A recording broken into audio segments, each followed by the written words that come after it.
As notícias internacionais que movem o mundo. Mais do que isso, um programa semanal que une o presente e o passado para revelar o que está por trás dos grandes acontecimentos. Com análises históricas e geopolíticas, conectamos os fatos que moldam o planeta. De leste a oeste. Notícias, contextos, debates. Esteja por dentro do que realmente importa no planeta. E veja o mundo com novos olhos.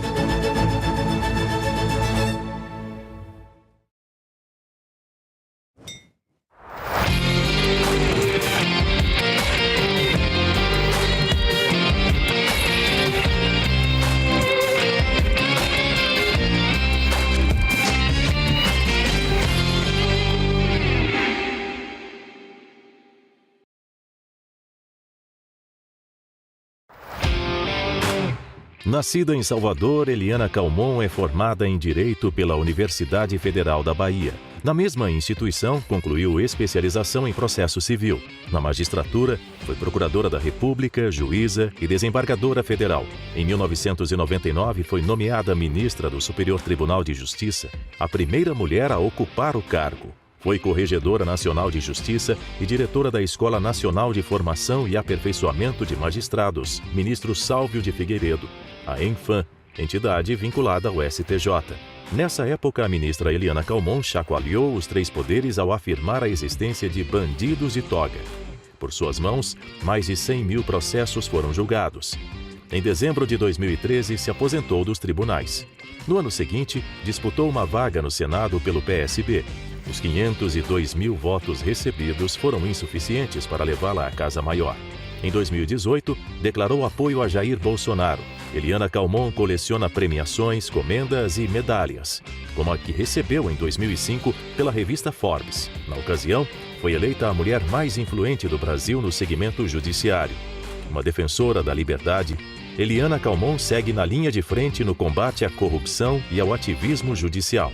Para falar sobre os rumos do Brasil e da advocacia nacional, assim como os impactos das decisões do governo Trump ao STF, o Arena Oeste desta semana recebe a magistrada, jurista e professora Eliana Calmon.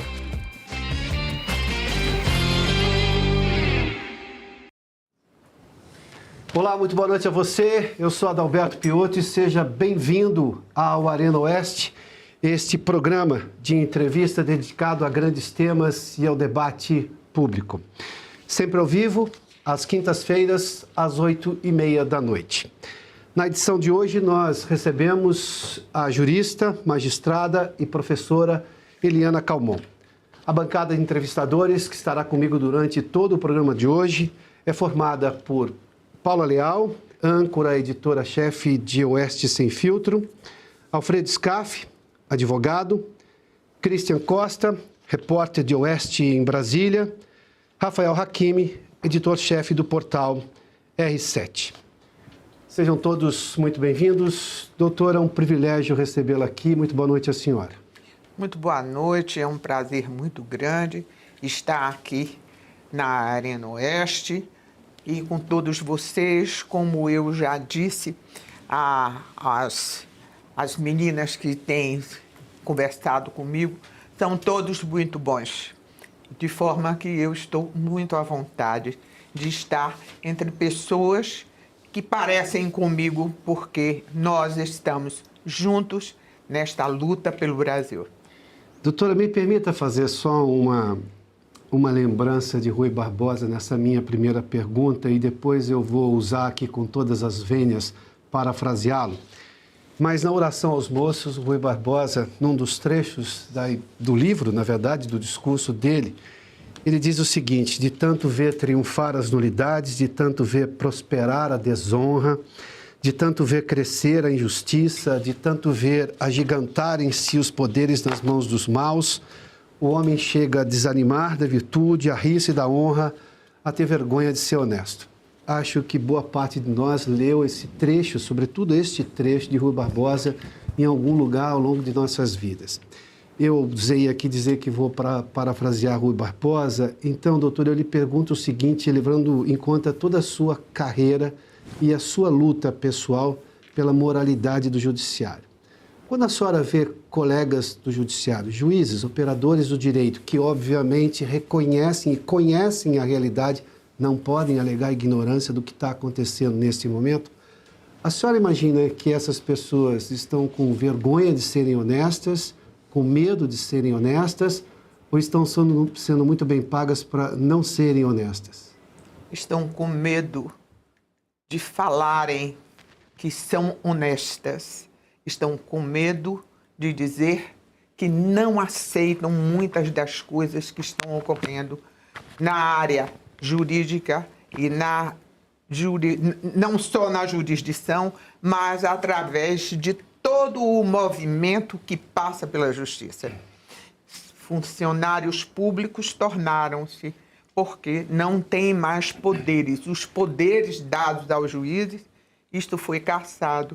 E cassado porque qualquer mal-estar que o sistema tenha com a manifestação do magistrado, ele pode ser punido e até perder o cargo, como tem acontecido algumas vezes.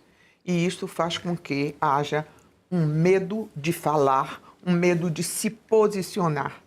Hoje, dizer a verdade que está dentro de nós, parece um desafio para aqueles que ainda dependem do governo, como hoje dependem os juízes. Os juízes hoje são funcionários públicos. Aqueles poderes todos dados na Constituição, isso aí, se o sistema quiser, bota abaixo de uma forma muito eficaz. Doutor, eu acho que nós vamos voltar a esse tema, mas eu vou trazer meus colegas para essa conversa aqui. Quero só dizer aos colegas que vou, numa primeira rodada, chamar um a um e depois, posteriormente, por favor, se manifestem e trago-os novamente para o debate. Eu começo com Paula Leal. Boa noite, Boa noite, Piotr, Paula. meus colegas Scaff, Hakini e Christian Costa. Um especial boa noite à ministra Eliana Calmon, hoje nos concedendo essa entrevista.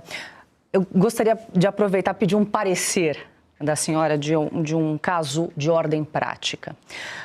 Foi aberta uma ação nos Estados Unidos contra o ministro Alexandre de Moraes por duas empresas, a Trump Media e também a plataforma Rumble. Eles enviaram uma notificação para o STJ e a PGR emitiu um parecer opinando para que o ministro Alexandre de Moraes não fosse notificado pelo STJ. Conversando com alguns advogados, eles disseram que não caberia ao STJ avaliar o mérito, o conteúdo dessa notificação, mas apenas realizar ali o trâmite técnico jurídico para que a autoridade brasileira, para que o ministro, no caso, fosse notificado, citado dessa ação que corre nos Estados Unidos. A PGR, inclusive, alegou que isso violaria tratados internacionais, a independência do Poder Judiciário, a soberania nacional.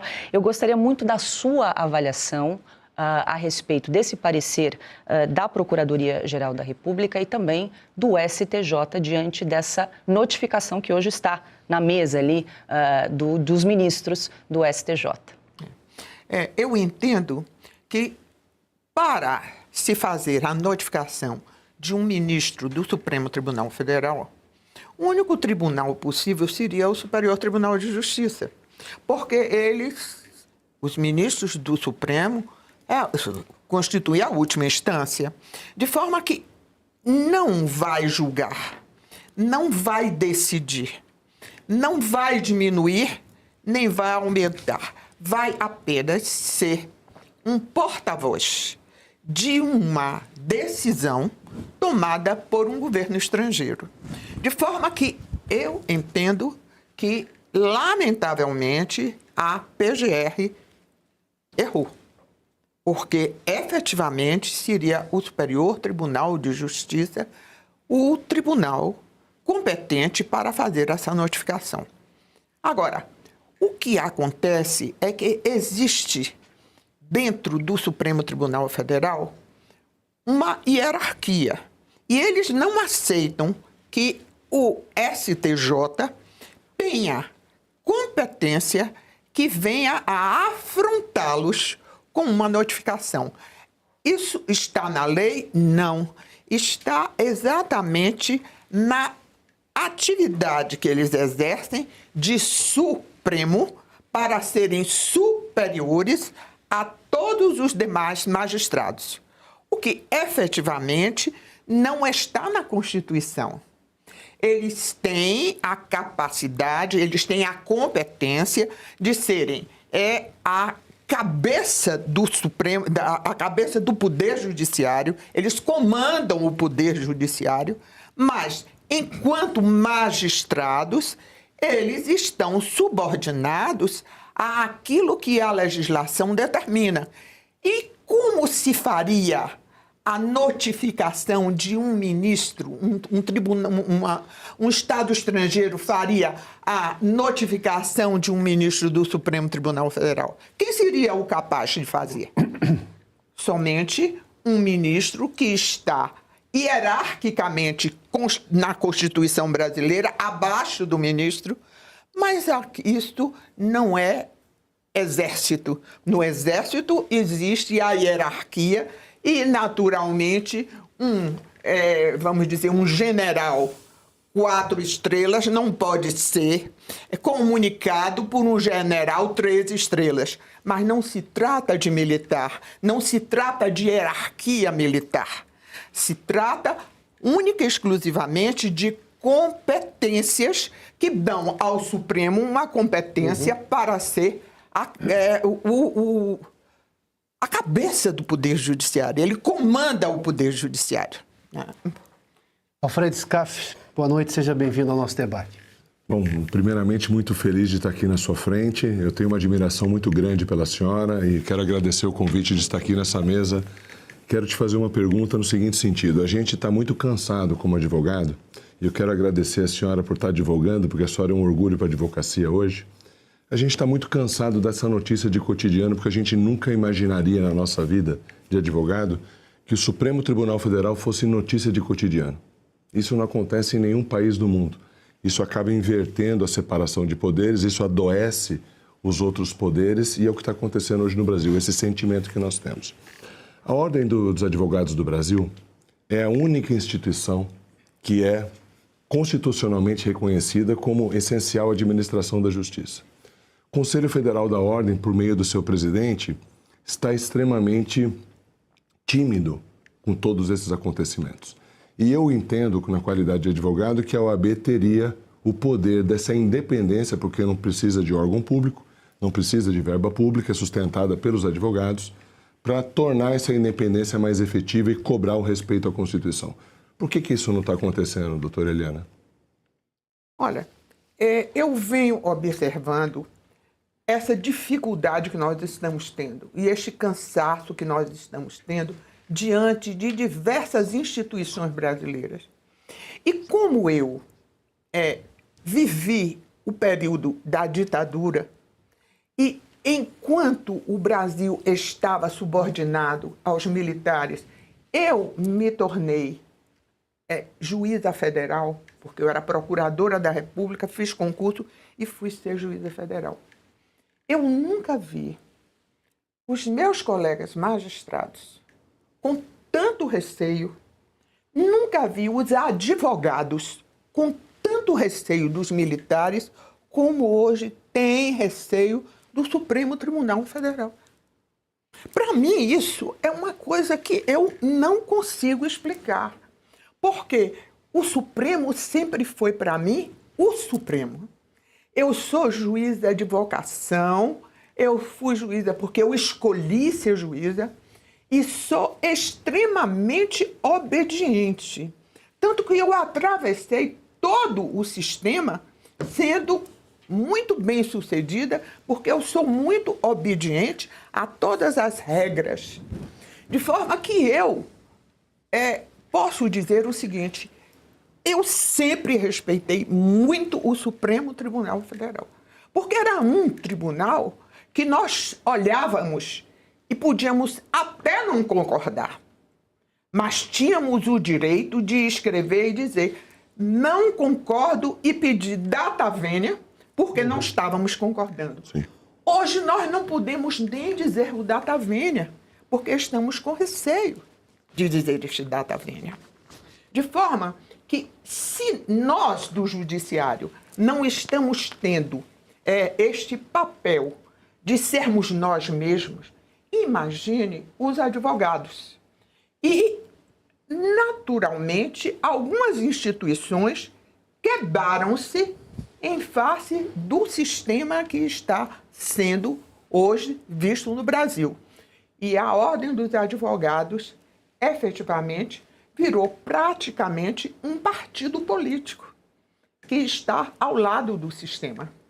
Não está havendo a defesa dos advogados, não está havendo a defesa da instituição como defensores do direito e da Constituição. De forma que isso está realmente nos preocupando sobremaneira. Aliás, eu estou sabendo que dentro da própria OAB já está havendo um movimento de advogados que estão querendo se insurgir contra esse estado de coisas.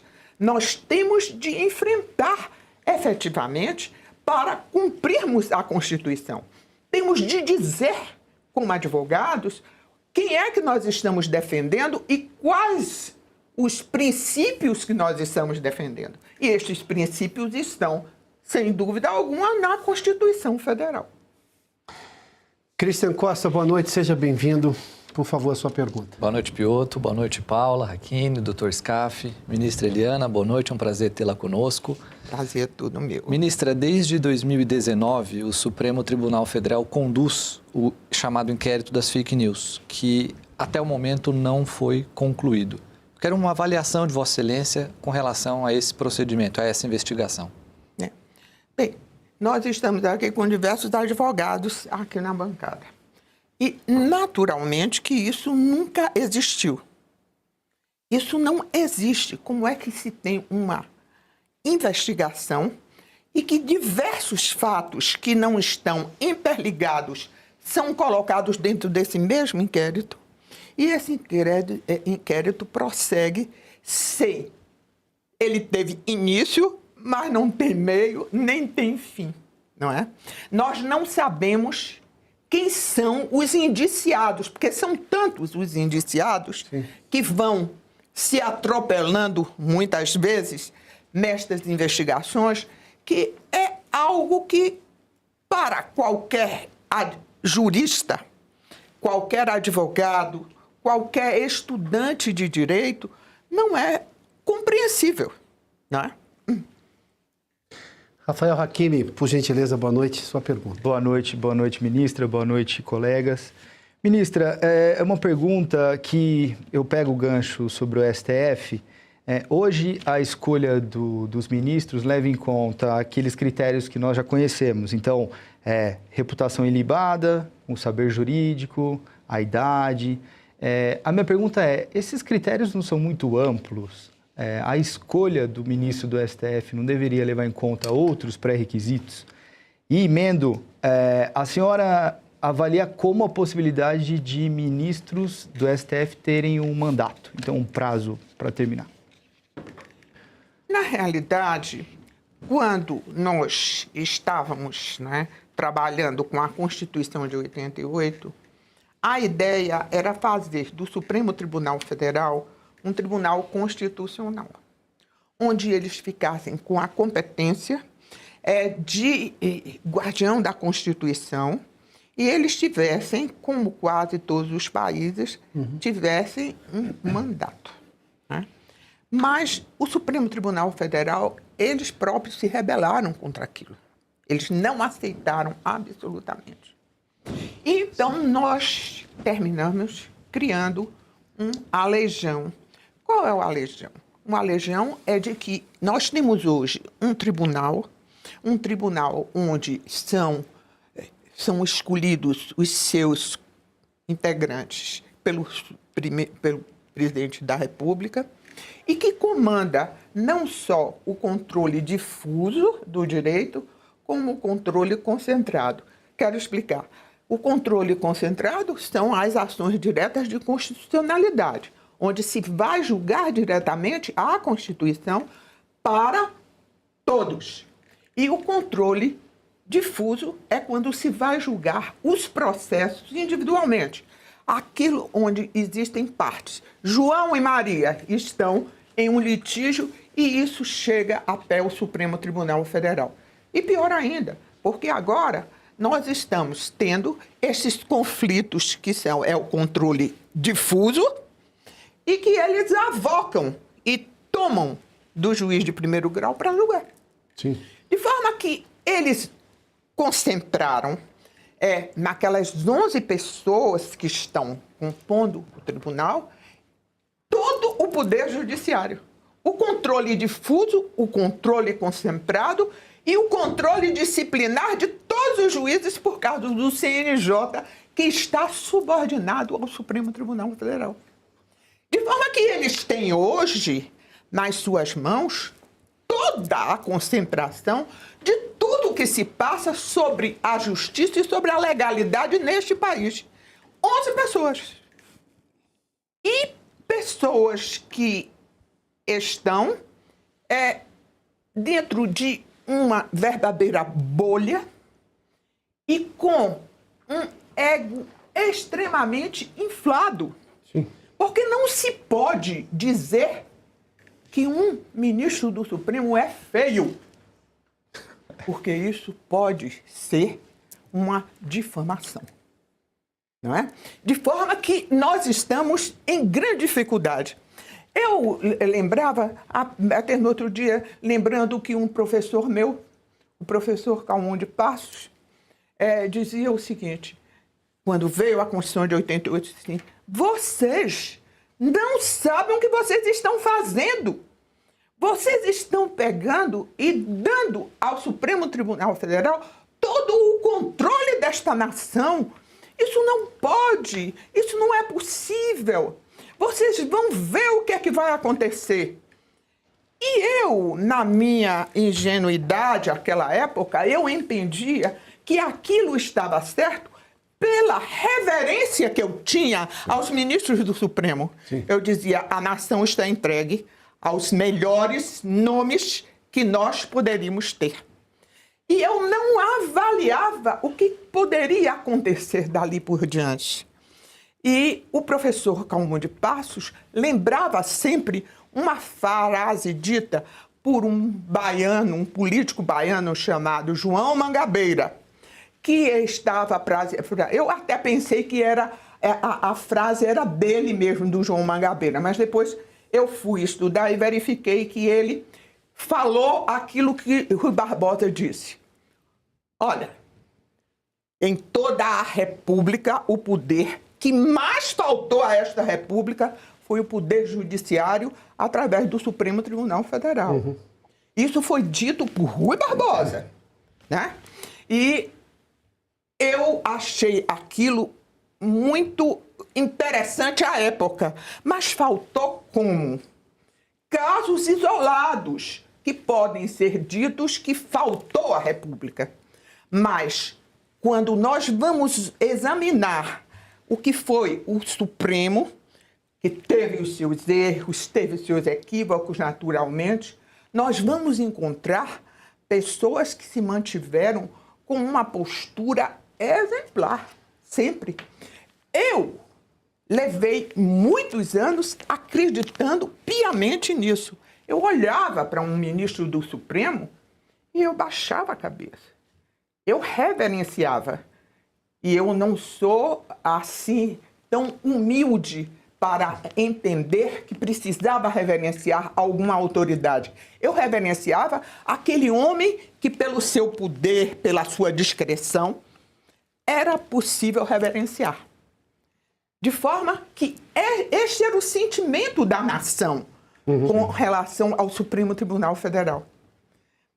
Ministra, a senhora, antes de eu abrir a roda para mais perguntas do debate, a senhora vê alguma possibilidade de um exame de consciência no atual Supremo de retroceder nesse alto poder, nessa bolha que eles se colocaram? Há uma arrogância, e eu tenho que citar um caso de hoje, inclusive, concreto. houve uma homenagem ao ministro Toffoli por parte dos outros ministros na sessão hoje do Supremo Tribunal Federal. O legado do Toffoli foi criar o inquérito 4781, aberto de ofício, sem sorteio, que ele começou pedindo desculpas ao ministro Marco Aurélio, porque sabia que estava indo contra o regimento do próprio Supremo Tribunal Federal. De 2019 para cá, bom, a gente sabe o descalabro institucional que o Supremo é protagonista. Diante de tudo que está acontecendo, tal como o Ícaro indo no sentido do sol, mas achando que as asas não iam derreter, a senhora acha que o Supremo vai regredir, vai retroceder em algum momento porque percebe que passou do limite, ou a senhora não vê mais essa possibilidade? Não, eu não vejo essa possibilidade. Retroceder significa dizer eu errei. Eles não vão dizer nunca que erraram. Podem até ao deitar a cabeça no travesseiro achar, mas não vão dizer isso para a nação. Bom, todos aqui, agora nós temos o debate aberto. Paula, por favor. Eu queria pegar uma carona tá rapidamente para não perder o gancho do Hakini falando da indicação de ministros do Supremo. Temos uma cadeira vaga nesse momento, ministra, e já é a terceira, né, nesse governo do presidente Lula, e sempre que surge, alguns movimentos vêm pressionando pela indicação de uma mulher negra, até trazendo, durante a gestão do ministro Luiz Roberto Barroso, à frente do Supremo e da CNJ, ele incluiu ali um programa de bolsa para alunos negros no exame da magistratura, também criou aquela paridade de gêneros nas promoções dos tribunais, então um juiz, né, para virar desembargador, o próximo tem de ser uma mulher. Eu gostaria de ouvi-la sobre essas ações, se a senhora enxerga que isso pode contribuir para a diversidade, para a formação dos tribunais.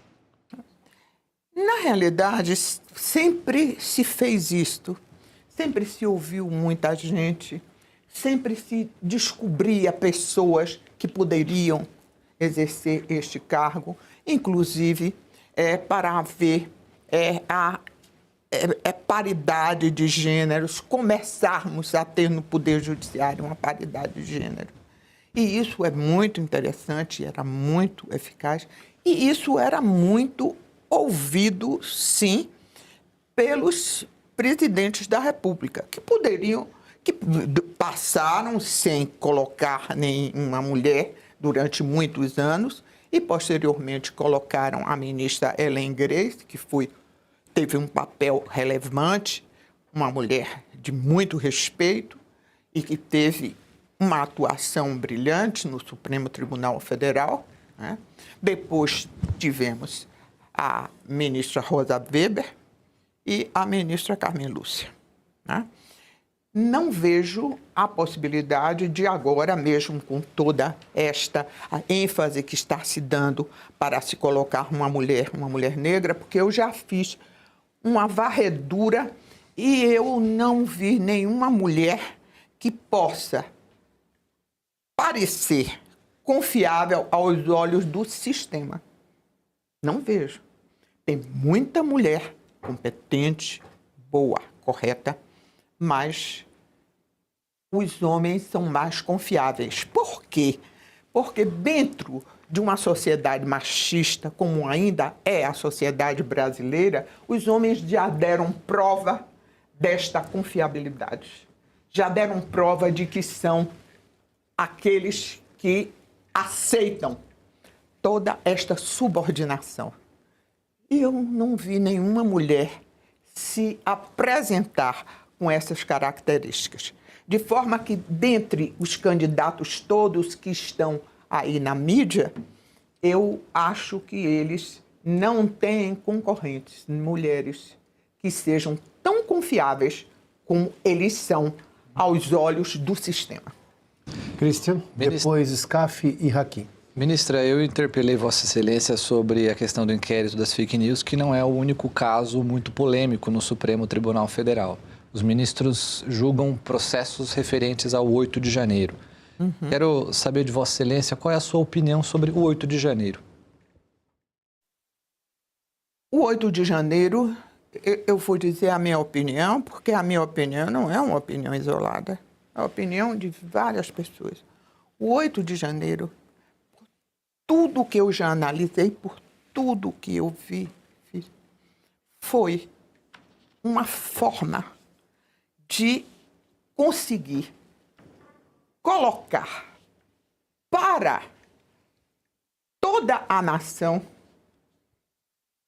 a finalização de uma narrativa. Narrativa esta que levaria a tirar-se Bolsonaro das eleições de 2026. De forma que, para mim, o 8 de janeiro foi exatamente isto. Porque aquelas pessoas que estavam nas portas dos quartéis,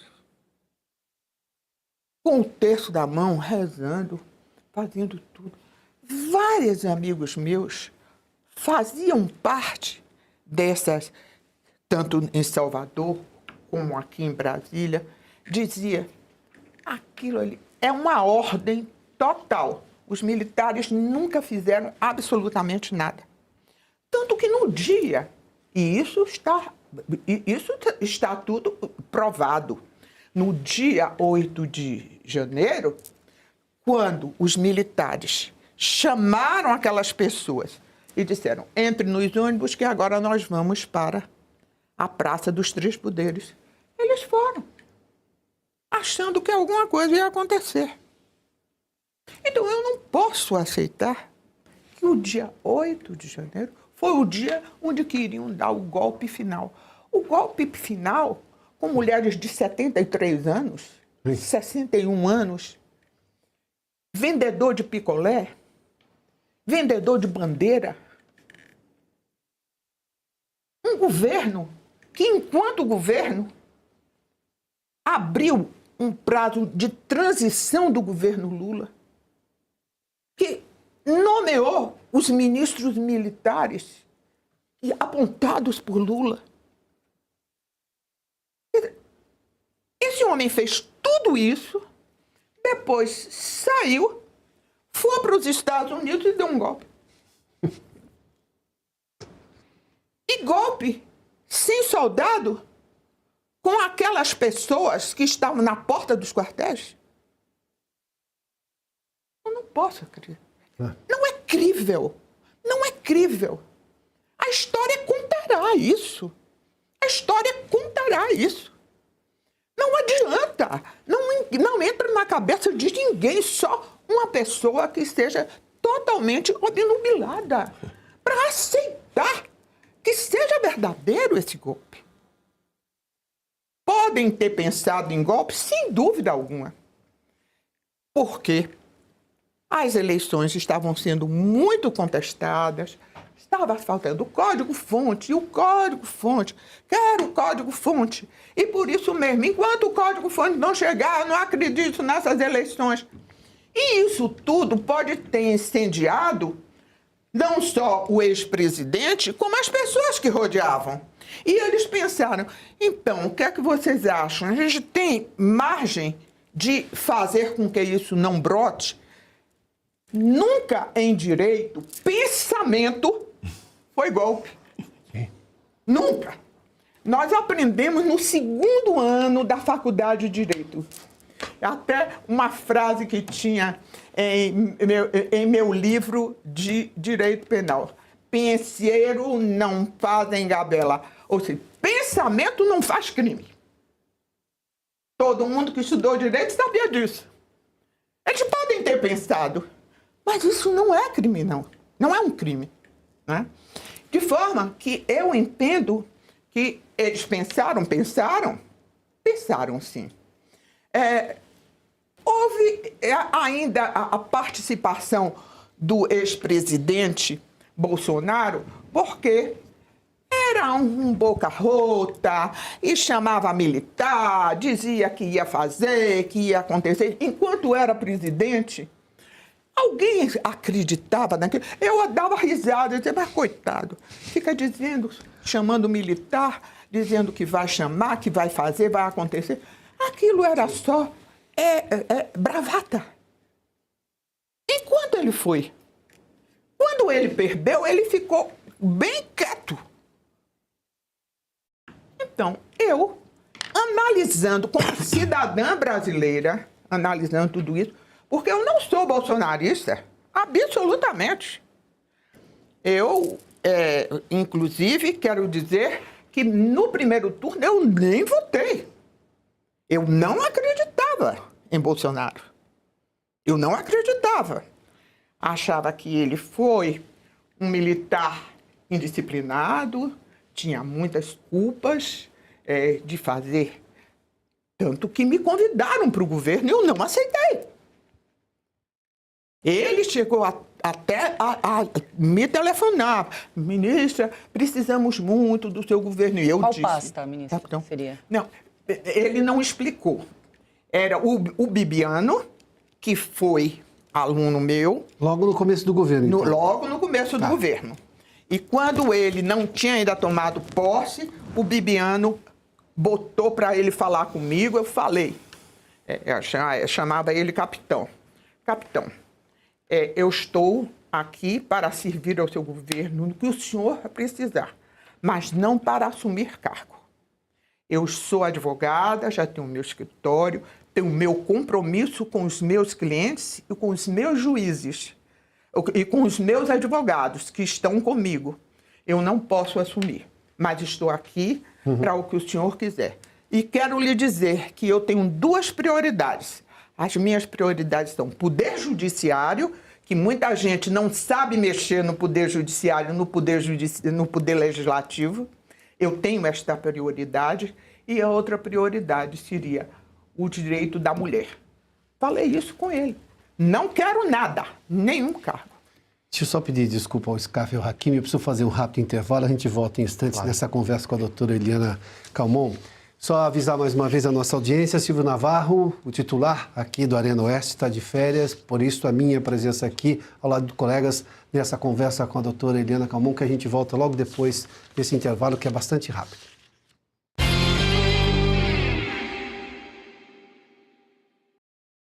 Nos últimos anos, aprendemos que a batalha cultural não é local, ela é mundial. O que acontece aqui nasce em outros países. O Brasil não cria essa engrenagem, ele apenas a absorve. E não faz sentido querer transformar o Brasil sem participar da luta global. A Brasil Paralelo nasceu com esse propósito, ser uma produtora independente dedicada à transformação cultural do Brasil. E agora, chegou o momento de dar o próximo passo. Para que nossas produções conquistem também o público internacional, nós precisamos abrir o caminho lá nos Estados Unidos, o epicentro da batalha cultural. E foi por isso que criamos a Big Picture Originals, o braço internacional da BP. E nós queremos, é claro, que você faça parte dessa missão. Nós nunca aceitamos um centavo do dinheiro público e nunca aceitaremos. Assim, garantimos total independência na criação dos nossos originais. E para que possamos seguir em frente, tanto aqui no Brasil como no mundo afora, tirando mais produções do papel, nós contamos com seu apoio, tornando-se um membro da Brasil Paralelo. A sua assinatura nos ajuda a seguir em frente na busca pela verdade e também, é claro, te garante acesso a centenas de originais da BP, que são os nossos documentários, séries e filmes exclusivos. Em 2026, nós vamos ampliar o nosso catálogo de ficções originais. E, inclusive, já temos novos filmes em produção. Para que ninguém fique de fora, nós estamos com o maior desconto da nossa história. E hoje, com apenas R$ 7,90 mensais, você libera o seu acesso ao Plano BP Originais. Toque em Saiba Mais e seja um membro assinante da BP hoje mesmo. Apenas R$ 7,90 mensais no plano anual e você garante acesso a todas as produções originais BP e ainda apoia uma mídia independente. Nós contamos com você, muito obrigado e até breve.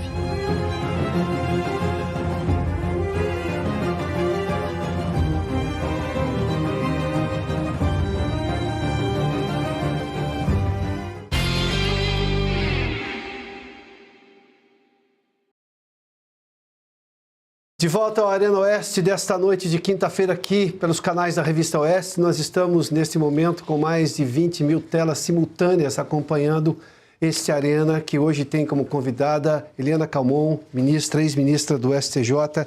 Como eu prometi antes do intervalo, Scaf, por favor, sua pergunta. A senhora comentou que é fato, obviamente, que o Supremo acabou abraçando o país. E por que isso está acontecendo? Porque a nossa Constituição parece mais um código do que uma Constituição. Ela é muito grande.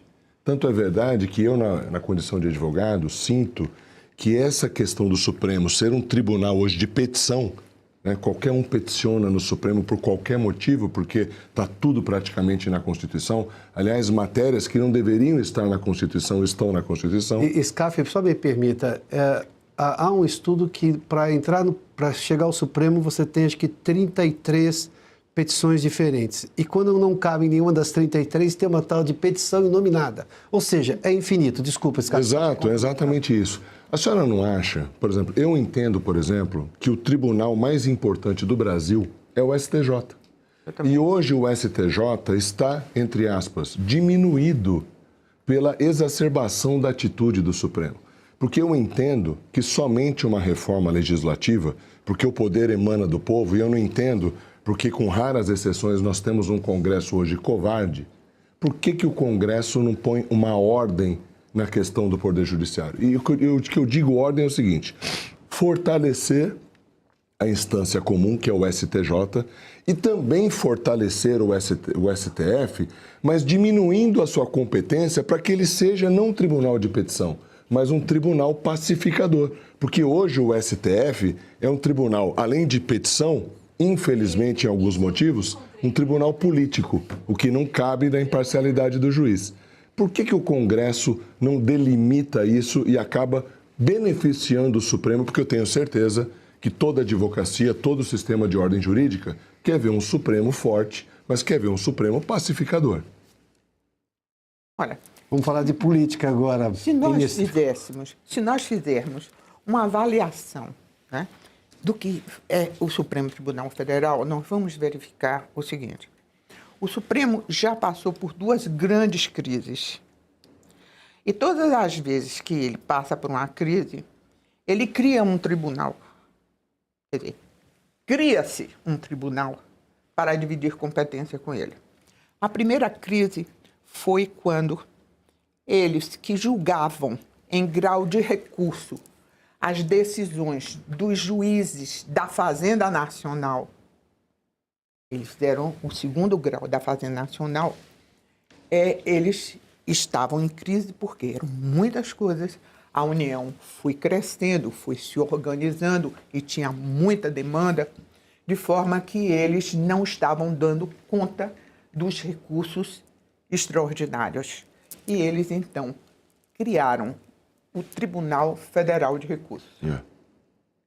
Primeiro tribunal que passou a dividir competência com ele, porque passou a julgar os recursos que vinham da justiça, dos juízes da Fazenda Nacional.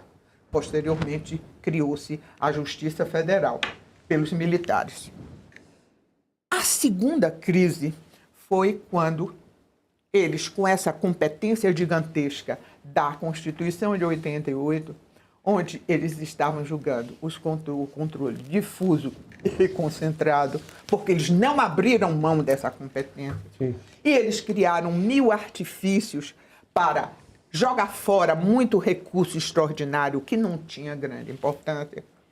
E eles, então, criaram o Superior Tribunal de Justiça para dividir a competência. E que competência era esta? Tudo que fosse constitucional ia para o Supremo. E tudo que fosse infraconstitucional iria para o Superior Tribunal de Justiça.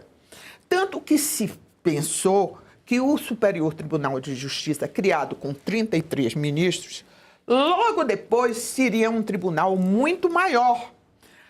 A sede do STJ foi feita para ficar com 66 ministros, né?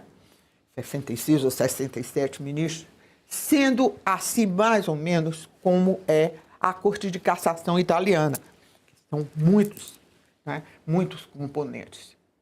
Mas o Supremo não aceitou essa divisão da forma como está na Constituição. Nunca aceitou bem, porque como a Constituição brasileira ela é extremamente detalhada, como o doutor Alfredo falou, o que é que aconteceu? Tudo está na Constituição. Então eles pegavam aquilo que era político, mesmo que a decisão tivesse sido pautada em uma legislação infraconstitucional, eles entendiam que eram eles. E eles levavam para o Supremo Tribunal Federal. E eles foram se abarrotando de processo, porque é humanamente impossível, em um país como o Brasil, um tribunal com 11 criaturas terem exatamente, né, a competência do controle difuso e concentrado. De forma que eles se viram a braços com uma terceira crise. E essa terceira crise, ela terminou por explodir no governo Bolsonaro. Porque essa terceira crise é transformar o Supremo em um tribunal constitucional. E o Boca Rota ficou o tempo todo a bater nessa tecla. Pois é. Vou transformar. E isso é uma questão de honra. O Supremo nunca aceitou abrir mão, porque abrir mão do controle difuso é abrir mão de poder. Porque é no controle difuso que se fazem todos os conchavos políticos.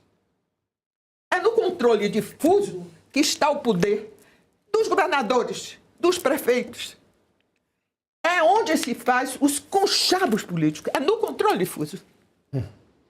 E, desta forma, eles não aceitam, porque eles iam perder o controle. E nesta terceira crise, que não era mais possível criar um outro tribunal para resolver o problema da terceira crise, eles tomaram o pulso de serem um tribunal político. Sem Como nenhum eles pudor. eles próprios estão a dizer que eles têm o poder político. Não o poder político que tem o juiz, porque todo juiz tem poder político, porque está decidindo o destino da nação. Seja de um grupo de pessoas, ou seja, entre duas pessoas. Mas é um poder político. Mas é um poder político partidário, onde se toma partido, inclusive se toma partido e se toma partido ideológico. Sim. O que não existe e não pode existir em nenhum poder judiciário. Hakimi. Ministra, continuando no tema do Supremo Tribunal Federal, com a aposentadoria do ministro Barroso, o ministro Luiz Fux solicitou a mudança de turma, né, da primeira para a segunda turma. Minha pergunta é a seguinte: a senhora entende que com essa mudança o ministro Fux leva consigo os processos, relatoria dos processos com ele e os recursos também? Essa é a primeira questão. E eu gostaria de lembrar que um dos recursos que está nas mãos do ministro Fux é aquele apresentado pela defesa do ex-presidente Bolsonaro da ineligibilidade no TSE. Eu posso responder de duas formas, dizendo o seguinte: eu não sei porque o direito que hoje está sendo aplicado eu não aprendi. Agora, se eu for falar sobre o direito que me foi ensinado e que eu ensinei aos meus alunos, é o seguinte: aquele juiz que julga um processo, ele fica vinculado a esse processo. E ele tem de terminar, mesmo que ele passe para outra turma. Ele só perde esta capacidade se ele se aposentar. Então, mas ele continua vinculado. De forma que eu tenho duas formas de responder.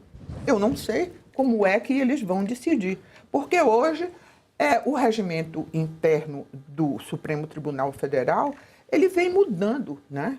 Ele muda.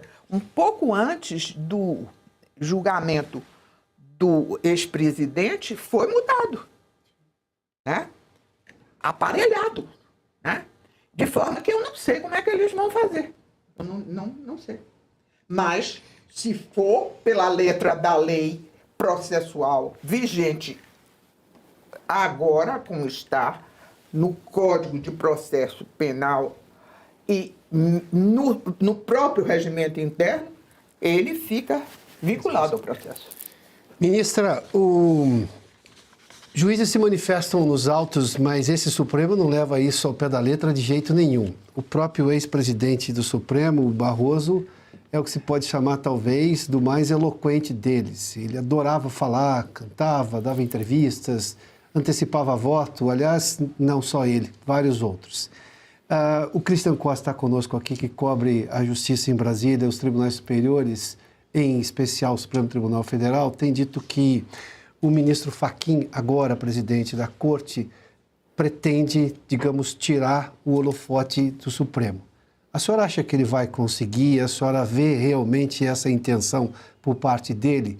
Porque o Supremo virou notícia de qualquer coisa hoje no Brasil, menos do que ele deveria ser como guardião da Constituição. Eu continuo dizendo que eu não sei como é que o Supremo faz ou fará. Eu só posso dizer o seguinte: o ministro Fachin é muito discreto, tem uma postura bem diferente da postura do ministro Barroso, e eu acredito que ele deverá dar continuidade a essa postura dele, que é uma postura muito discreta e muito austera. Principalmente porque ele precisa restaurar um pouco a imagem do Supremo Tribunal Federal. E esta imagem será um pouco restaurada se ele tiver essa postura. Tá, a austeridade, ministra, só me permite insistir nesse ponto. Para ser austero, ele vai ter que cortar, me permita aqui a analogia, asas de ministros que voam muito além da corte. Um presidente do Supremo consegue fazer isso? Eu entendo que dentro do que está se passando hoje, onde já está incomodando esta posição deles dentro da sociedade brasileira e perante as nações civilizadas, eu entendo que eles vão começar a baixar um pouco essa forma de proceder. Este ego talvez comece a diminuir um pouco. E o ministro Fachin consiga alguma coisa. E conseguirá porque ali é uma confraria. Sim. Ali são todos por um. E um por todos. É muito difícil haver uma discordância dentro do Supremo Tribunal Federal. Muito difícil, muito difícil. Essa discordância do ministro Luiz Fux, que eu conheço muito bem, ele foi meu colega durante muitos anos no Supremo Tribunal, no Superior Tribunal de Justiça. Eu fiz campanha para ele chegar ao STJ como um grande juiz que foi, como um grande professor que foi, né? Inclusive, o meu filho, quando meu filho começou a fazer estágio, eu achei que o meu filho teria de fazer estágio no gabinete dele, diante do quanto eu o considerava. Né? E eu posso dizer que foi uma exceção da exceção, é porque ele já chegou ao último nível de tolerância. Por isso ele chegou a dizer o que ele pensa, porque muitos ali não dizem o que pensam. Dizem aquilo que precisa ser dito porque faz parte de uma confraria. Queria só aproveitar, o SCAF falou... Pois não. Mas vamos lá, o SCAF falou do STJ, a senhora estava falando ali da composição, o STJ está no centro aí de um escândalo de venda de sentenças, há uma investigação por parte da Polícia Federal, o processo corre em sigilo no STF, houve já demissão, inclusive, de um servidor, a senhora já foi corregedora nacional de justiça, a senhora acredita numa investigação aí que consiga efetivamente responsabilizar e punir, porque não é só um, né? Imagino que seja toda uma engrenagem ali do sistema funcionando por parte de servidores, lobistas, advogados também. Tem muita gente envolvida, é uma operação complexa ali de investigação interna. Olha, o que eu posso dizer é o seguinte, e vou dizer a pé com conhecimento que eu tenho da casa é o seguinte: essa questão de vazar decisão de ministro, de assessor se unir a lobista, é coisa velha, que já havia muito tempo. E todas as vezes que isso havia, os ministros tinham uma postura muito rígida. Eu vi, isso ninguém me contou. A Polícia Federal sair com um assessor de um ministro algemado de dentro de um gabinete de um ministro do STJ. Porque eles tinham muito cuidado com isso. Esta última investigação causou muita estranheza. E por que causou muita estranheza? E eu estou falando aqui com toda a sinceridade. Não estou aqui querendo defender colegas, mas os 4 primeiros ministros que foram indicados como envolvidos nessa loucura de venda de sentença são ministros acima de qualquer suspeita. Pode perguntar a qualquer advogado. Não estou absolutamente exagerando. Tem uns que a gente até poderia acreditar, mas aqueles 4 que foram indicados, e os senhores que são advogados sabem do que eu estou falando. De forma que surgiu a última novidade, foi de que este lobista começou a misturar os advogados com os ministros que ele tinha contato através dos assessores com os ministros que eram corretos, misturar nos telefonemas para começar a despistar. Eu não sei. Isso aí, quem tem de saber é a Polícia Federal, né?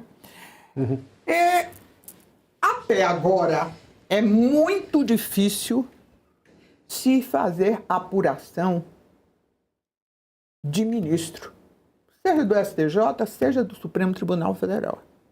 Eu não vi até agora. Nenhuma investigação, a não ser aqueles que extrapolaram.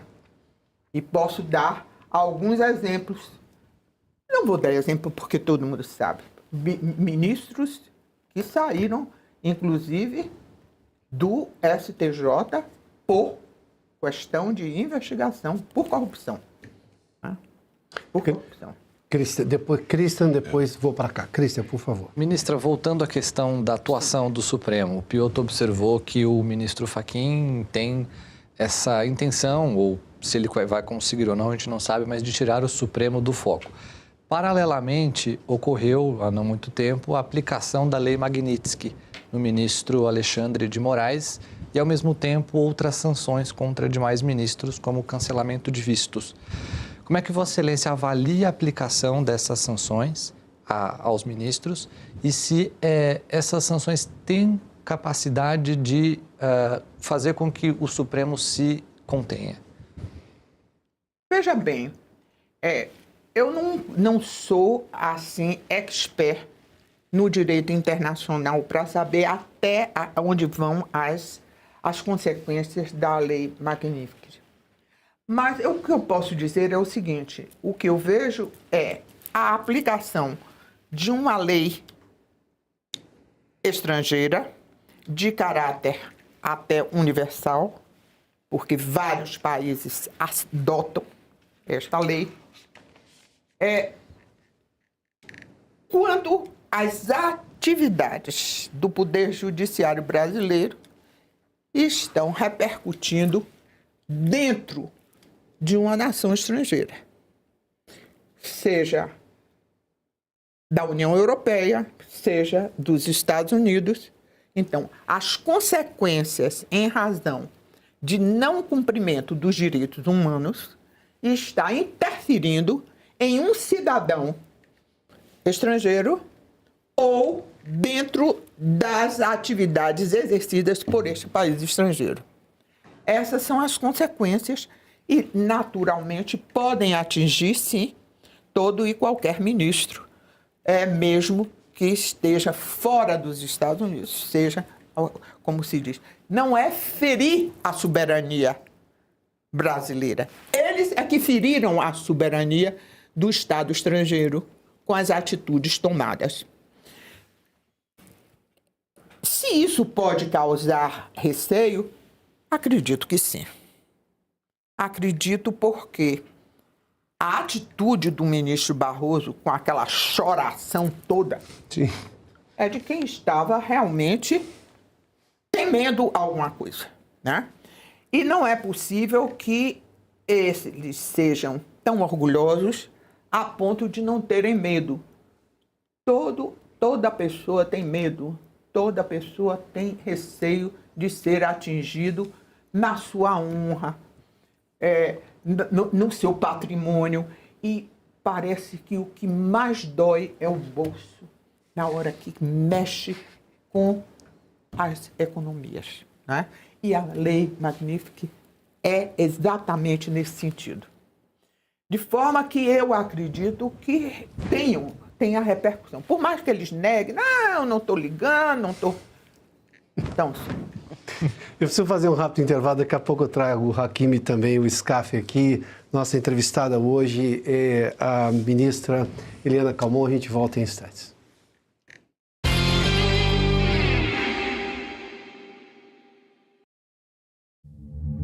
O ano de 2026 tem tudo para mudar os rumos do Brasil. O povo vai eleger 27 governadores, 54 senadores, 513 deputados. E escolherá o próximo presidente da República. Informação é a chave para decidir esse jogo. A Oeste nasceu para romper o silêncio. Porque o nosso compromisso é com você e com a verdade. Agora chegou a hora do próximo passo. Ampliar o espaço que já ocupa com a entrada no universo da TV a cabo. Para que possamos levar informação de qualidade ainda mais longe. Para tornar isso possível, dependemos de você. O Brasil precisa de um canal de notícias que mostre os fatos. Oeste, independente, essencial. O Brasil real está aqui.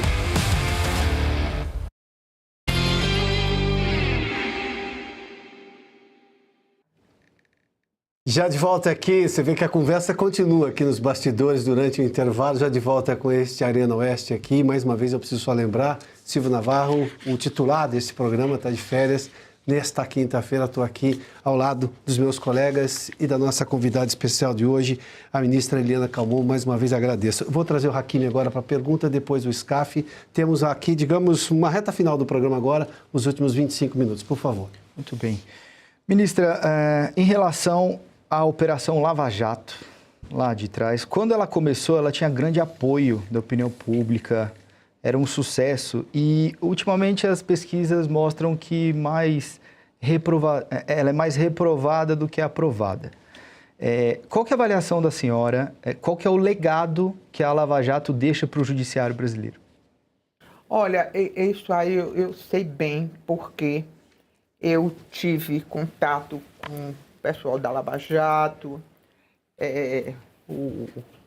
o juiz Moro, o Delanhol também. Eu tinha uma atividade, né, enquanto estava se processando a Lava Jato, eu estava na ativa e na Corte Especial eu tive muitos processos de operações muito graves, até o início de tudo, que foram as empreiteiras de construção civil. Quem deu entrada nisso tudo foi eu, com a Operação Navalha, onde uma construtora baiana estava chefiando uma grande quadrilha que se estendia por 8 estados da federação, que eram todas ligadas à construção civil. E tudo feito através das emendas parlamentares. E que eu peguei assim, com vontade mesmo de resolver, né? E eu A polícia chegou a fazer um mapeamento, a Polícia Federal estava muito boa, o Ministério Público também estava muito bom nessa ocasião. E eles fizeram um mapeamento de tudo, assim, entregaram, assim. E eu dizia o seguinte, agora nós sabemos onde está o ovo da serpente, né? O ovo da serpente está no poder legislativo, nas emendas parlamentares, que isso contamina os ministérios, e os ministérios, então, chamam as empreiteiras. E aí é que começa tudo. Nós vimos coisas, eu vi coisas do Arco da Velha. Eu tenho uma fotografia, porque depois de quase terminado a Operação Navalha, eu tirei uma fotografia dos autos, que eram assim, muitos e muitos tomos, né? Muitos e muitos tomos. Aquilo imenso. E isso tudo foi jogado fora. Porque mudou a jurisprudência do Supremo. Porque o Supremo dizia o seguinte, se você começa um processo com pessoas que têm foro especial, mesmo que a pessoa perca o cargo que determinou o foro especial, o processo continua. Isso mudou. Quando mudou, diz o seguinte, o processo começou na Corte Especial do STJ, porque tinha conselheiros do Tribunal de Contas, tinha governador, tinha até ministro de Estado. Se essas pessoas perderam o foro especial, este processo vai para o juiz de primeiro grau. E assim, este processo da Operação Navalha foi todo retaliado. Um pedaço foi para o Maranhão, outro pedaço foi para Sergipe, outro pedaço foi para Alagoas, e assim sucessivamente. Ora, quando o juiz recebe uma prova por metade, é uma confusão horrorosa. Era confuso para mim, que estava desde o início tocando o processo. Imagine para um juiz que recebe aquele pedaço de processo. Todos os processos são arquivados. Não deu em nada. Então, quando surgiu a Lava Jato, eu disse, olha aí o ovo da serpente. A mesma coisa em muito maior extensão. E eu sempre fiquei muito preocupada com o desenvolvimento daquilo. E mesmo conhecendo a capacidade do juiz Moro, eu dizia o seguinte, eu tenho a impressão que tem alguém que organiza isso para o Moro, porque ele não é possível que esse homem tenha esta capacidade de julgar tantos processos. Mas ele foi de uma tenacidade muito grande. E aí, dois fatos que depois que eu fiquei sabendo, eu verifiquei que foi um grande erro que ele cometeu.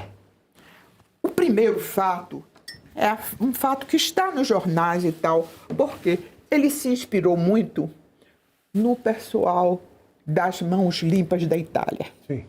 Esse pessoal vinha aqui, até porque lá procuradores da República tornam-se magistrados, né? Depois tornam-se magistrados. Então, muita gente que funcionou como um Ministério Público já era juiz nessa ocasião. E vinha para aqui e dizia o seguinte, olha, vocês tomem cuidado, vocês estão trabalhando muito, vocês já foram mais longe do que nós fomos. E isso não vai dar certo, porque vocês podem ser atingidos pelo que nós fomos. E como foi que eles foram atingidos? Campanha de descrédito contra o pessoal que trabalhou no processo das Mãos Limpas. A Itália não acreditou neles. A campanha feita pela mídia e pelo próprio legislativo deu origem a quê? Ao Berlusconi. E foi justamente o produto das mãos limpas.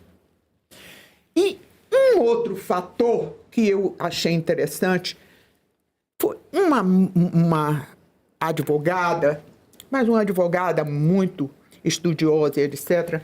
Ela fez um livro chamado Lava Jato. Eu sempre esqueço o nome dela, mas ontem mesmo ela me passou até um zap dizendo o seguinte: o meu livro foi traduzido em inglês e eu estou mandando para a senhora, porque eu fui uma das... Eu dei depoimento nesse livro. Ela fez um livro onde ela escreveu sobre a Lava Jato, mas ela não dá nenhuma opinião dela. Ela descreve o que aconteceu, mas ela coloca todas as pessoas que trabalharam neste processo dando depoimento. Eu, inclusive, dei um depoimento, né, para este livro. E eu li neste livro o depoimento de um procurador da República, que foi o primeiro a trabalhar e a conduzir os outros procuradores. Chama-se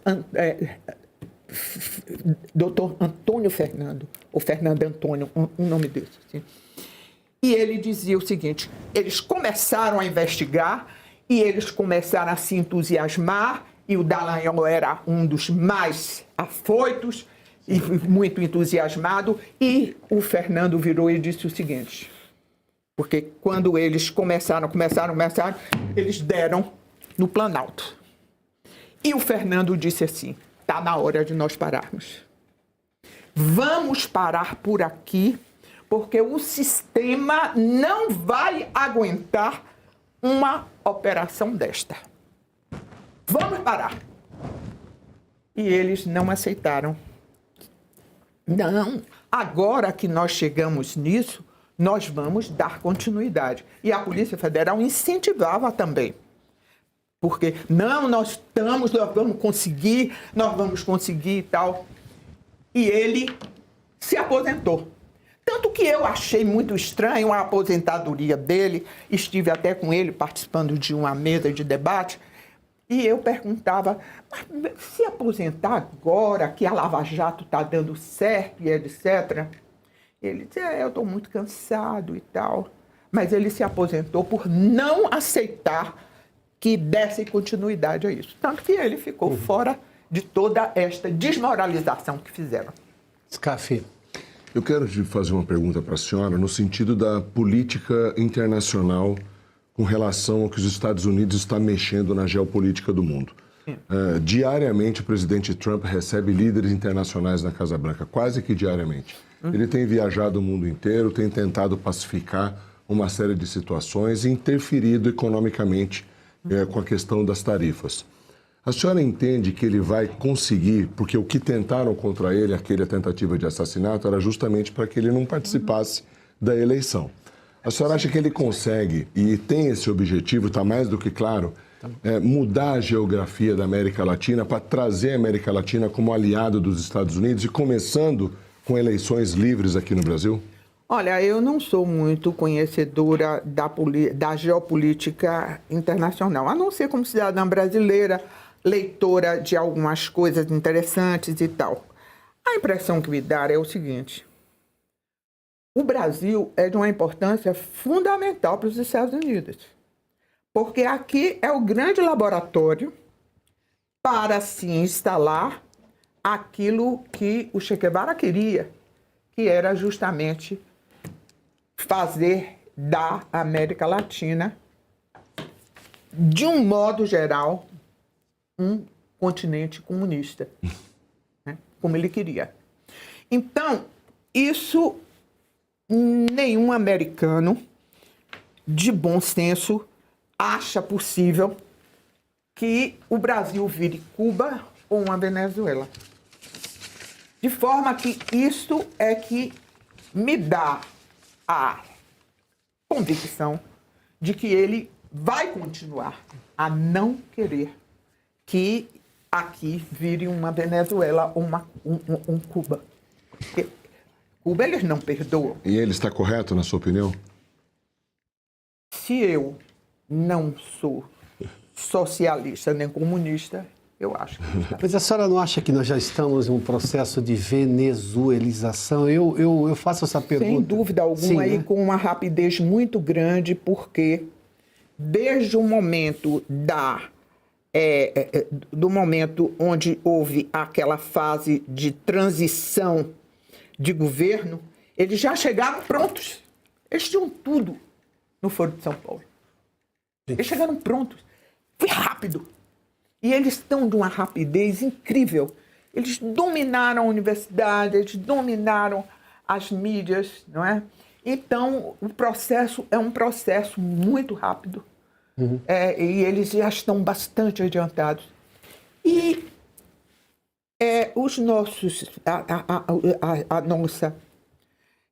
a nossa política de direita é muito frágil. Ficamos muitos anos dominando e hoje nós não sabemos lutar. Nós não temos militância. Nós temos algumas pessoas que não se agradam com o regime comunista. Não se agrada com aquilo que falam que é um regime socialista. Mas não militam. Eles militam. Eles são fervorosos. Nós não temos essa militância. E isso é que nos causa muito problema.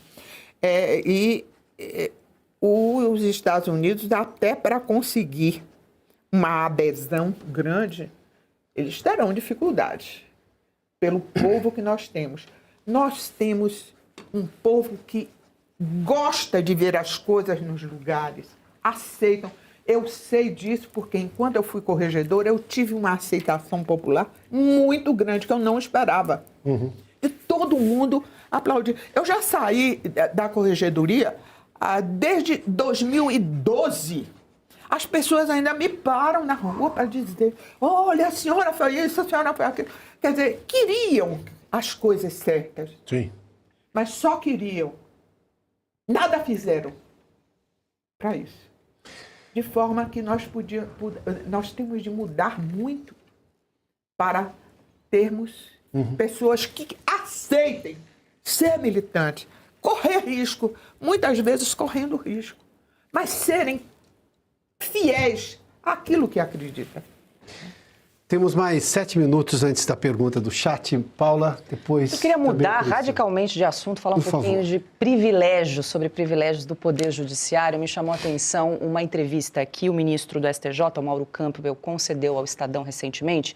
Ele que é corregedor nacional de justiça. Ele criticou várias questões envolvendo o judiciário e ele manifestou o interesse dele em acabar com a jornada de trabalho TQQ, que eu confesso que até então não conhecia. Não sei se vocês todos da bancada conhecem, TQQ, terças, quartas e quintas. Ou seja, 3 dias de trabalho, quando alguns juízes cumulam ali algumas comarcas e trabalham em outras varas, né, simultaneamente, então acumulam ali as audiências na parte da tarde, enfim. Ele manifestou esse interesse e aí ele, inclusive, compartilhou que levaram esse julgamento para a CNJ, eu vou trazer as palavras dele porque me chamou a atenção. Para chegar a esse julgamento, aspas, o relator quase apanhou. Associações de classe quase deram nele. Fecho aspas para o corregedor desse relator que quis acabar com essa jornada de trabalho terças, quartas e quintas. Também criticou a questão da aposentadoria compulsória, que na visão dele seria uma premiação, né, para o juiz que comete algum desvio de finalidade, ou seja, ele para de trabalhar e recebe o salário compatível ali com o tempo de contribuição. Fora isso, são 60 dias de férias, auxílio paletó, deslocamentos, alguns tribunais que concedem alimentação, saúde, enfim, alguns juízes ganhando mais de R$1 milhão em todas as indenizações, com todos os acúmulos. Queria ouvi-la a esse respeito, porque me parece que o corregedor é bastante crítico em relação a essas questões. A senhora acha possível que alguém, algum dia no sistema, no governo, possa realizar uma reforma administrativa que mexa realmente, né, nesses privilégios e nos supersalários? Não. Isso passa pelo Supremo Tribunal Federal. O Supremo Tribunal Federal tem de dar apoio ao CNJ de forma incondicional. E isso não acontece. E eu posso dizer porque eu quis mexer, eu não consegui. Eu não consegui. E eu tive apoio de alguns ministros. Eu sou uma sobrevivente do sistema. Sobrevivente. Eu ia lhe perguntar o que a senhora consideraria, depois de todo esse tempo, a senhora acabou de responder, uma sobrevivente. Sobrevivente, sistema. Mas quando eu saí da corregedoria, que eu voltei para ser ministra, que eu adorava julgar, eu adorava ser ministra do STJ. Depois de conhecer tudo e conhecer as entranhas, eu não consegui mais ser ministra. Eu achei tudo enfadonho. Eu achei tudo mentira. Ficar ali julgando, conheço o recurso, não conheço o recurso. Julgo em favor de João, julgo em favor de Maria. E o que está atrás? As associações são sindicatos, verdadeiros sindicatos. O ministro Campos está muito bem intencionado, ele vem do Ministério Público, ele tem uma formação parecida com a minha. Mas ele não vai conseguir. E mais ainda, o corregedor tem prazo de validade. Ele fica 2 anos. Ele sai. Mas a pergunta da Paula, e se a gente mudasse a lei? Porque o Congresso não age. Para acontecer essas mudanças no Judiciário, não adianta a gente interna corporis achar que o corporativismo do Judiciário vai acordar e dizer, estamos exagerando. Tem coisas não tem que mudar a lei? A própria lei orgânica da magistratura. E quem é que muda a lei? O Congresso. Esse Congresso. Então, esse é o problema. Cristiano, eu tenho só a pergunta do Cristian e a pergunta do chat. Nós estamos na reta final aqui, por favor. Ministro, eu quero voltar à questão do 8 de janeiro que nós tratamos. Hoje estão discutindo 2 maneiras de lidar com essa questão. A primeira delas é a anistia e a segunda é uma redução de penas. Essa redução de penas é uma medida apoiada pelo Supremo Tribunal Federal, enquanto boa parte da sociedade, sobretudo a que nós classificamos aqui até como a direita, apoia a anistia. Qual que é a saída na visão de Vossa Excelência para essa questão do 8 de janeiro? Eu, no meu modo de ver, para pacificar a nação, porque nós estamos precisando de paz para poder sentar e poder pensar no Brasil. A gente só pensa em briga de bolsonaristas e lulistas para ver paz nesse país. Só a anistia. Eu não vejo. Vão diminuir a pena? Não vai adiantar. Precisava paz. Só existe paz na sociedade com o poder judiciário instituindo essa paz.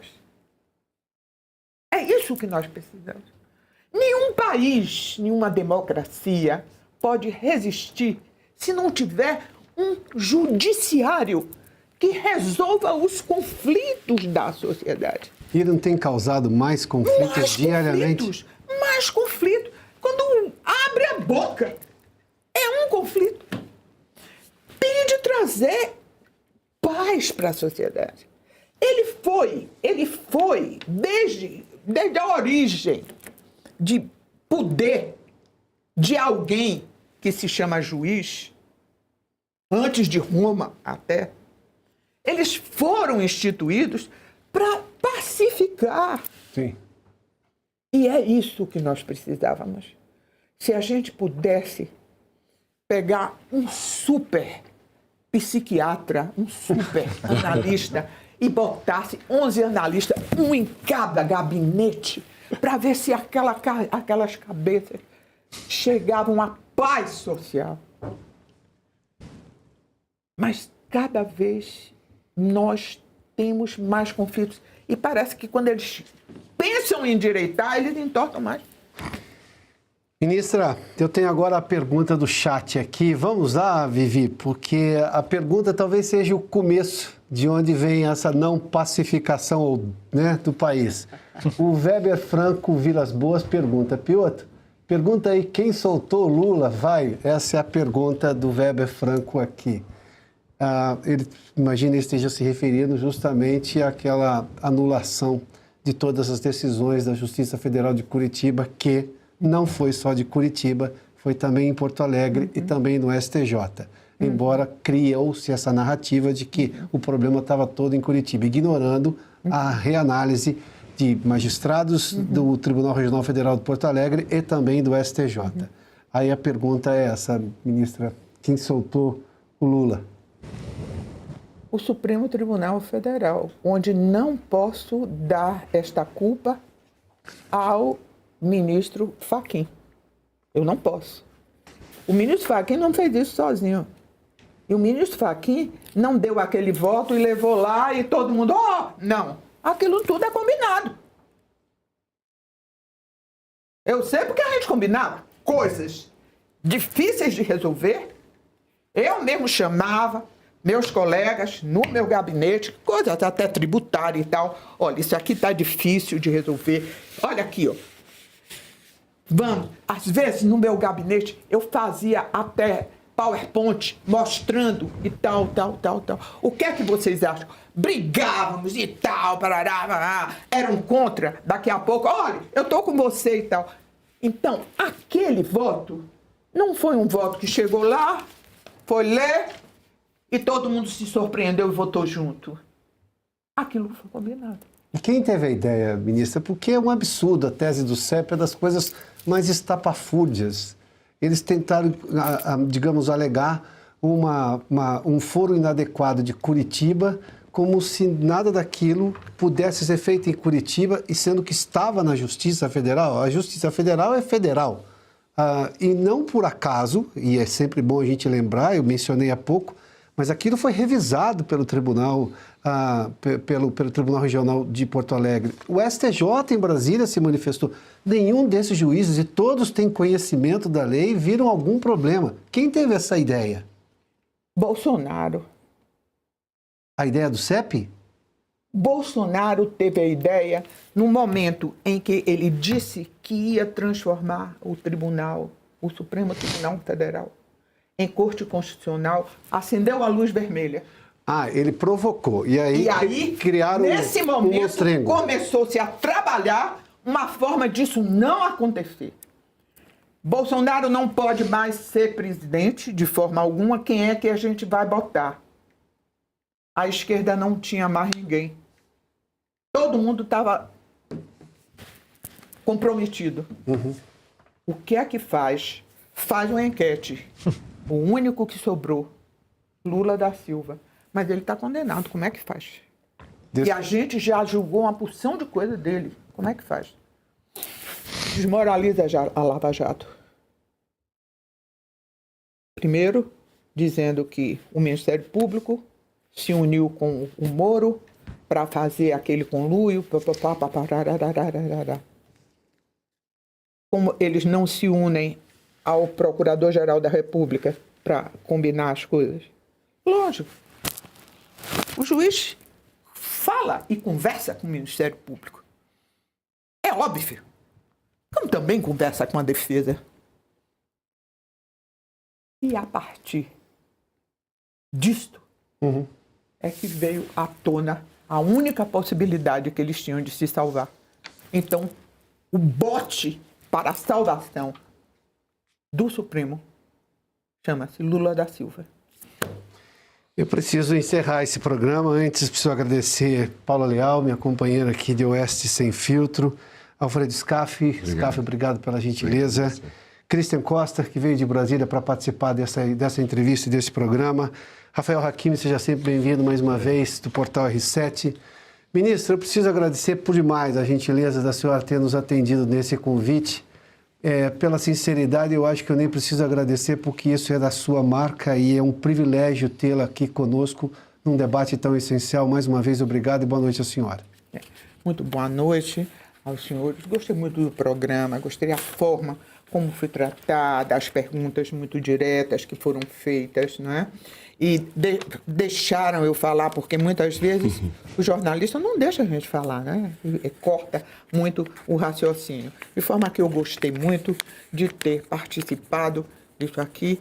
E eu estou aqui como uma cidadã brasileira que falo, posso não ser a dona da verdade, mas é o que eu penso e o que eu vejo é exatamente o que eu disse aqui para os nossos telespectadores. Tá? Ministra Eliana Calmon, muito obrigado pela gentileza. Aos meus colegas, uma vez mais, obrigado. A você que nos acompanhou, obrigado.